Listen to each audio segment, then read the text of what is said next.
The chat was quiet, which was weird for 3 a.m. normally. It was a constant, frantic scroll of memes, emoji spam, and increasingly unhinged demands. But tonight, it was just the occasional lurker dropping a single, unadorned word. Hello. Watch. Alone? I'm a streamer. My name is Marcus and I specialize in found footage, horror games, the ones that are more atmosphere than action, where you're just a camera operator stumbling through a dark, empty house. My channel, Marcus Streams, had a decent following, enough to pay the bills and keep me in instant noodles. But the real goal was to go viral, to capture something so genuinely terrifying that it would break the internet. Tonight's game was a new indie release called Apeirophobia, a psychological horror title set in an abandoned hospital. It was supposedly unscripted, powered by an AI that learned your fears as you played. A lot of games claim that, but this one felt different. The ambient sounds were too real, the distant metallic clang, the soft scuff of something dragging across a linoleum floor. I was deep in the game, navigating a maze of identical, peeling hallways. My character's flashlight flickered on a wheelchair. In the beam, I saw a reflection in a window that shouldn't have been there. It was my character's face, but behind it, a figure. A tall, gaunt woman with eyes like black holes. I yelped, a real, genuine yelp, and the chat exploded. OMG, jump scare, did you see that? I'm out. I laughed, a little shaky. Okay, that got me, I said into my mic. Good one, Apeirophobia. But the chat went quiet again. The lone words returned. Look behind you. She's there. Don't turn off the camera. I scoffed. Nice try, guys. You're not going to get me to turn around. Then, I felt it. A cold spot on my neck, like an open window on a winter night. But the windows in my apartment were sealed shut.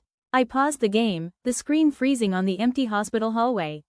I slowly turned my head, just an inch at a time. Nothing. My apartment was exactly as it always was. Monitors glowing in the dark, my half-eaten bag of chips on the desk, the cheap poster of a video game character taped to the wall. I turned back to the screen and unpaused the game. My character was still there, but now the hospital hallway was different. The wheelchair was gone. In its place, leaning against the wall, was a woman. The same one from the reflection. Her face was a blur, her form a static-filled silhouette.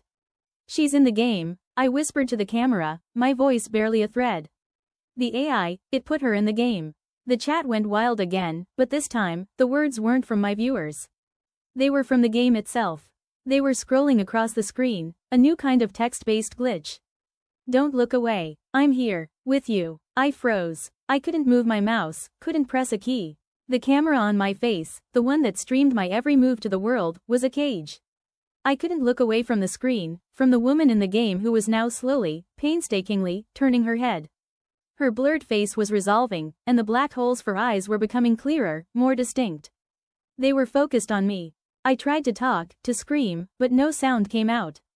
The cold on my neck was no longer a spot, it was a presence, a breath, a whisper. Hello. The chat log on my second monitor, the real one, had only one message left, pinned by a moderator. It was from a user I didn't recognize, a new account with a blank profile picture. Do you hear her, Marcus? She's right behind you. She just wanted to be on the stream. I felt a hand on my shoulder, icy and impossibly long-fingered. A woman's voice, wet and rattling, sighed directly into my ear. You're still on, she whispered. Don't turn the stream off. We're just getting started. The last thing my viewers saw was the camera on my face, my eyes wide and locked on the screen, a rictus of pure terror. Behind me, in the reflection of my monitor, a blurry figure appeared, its head resting on my shoulder. And then, the feed cut out. The last message in the chat log, left for all time on an empty stream, was simply, found footage.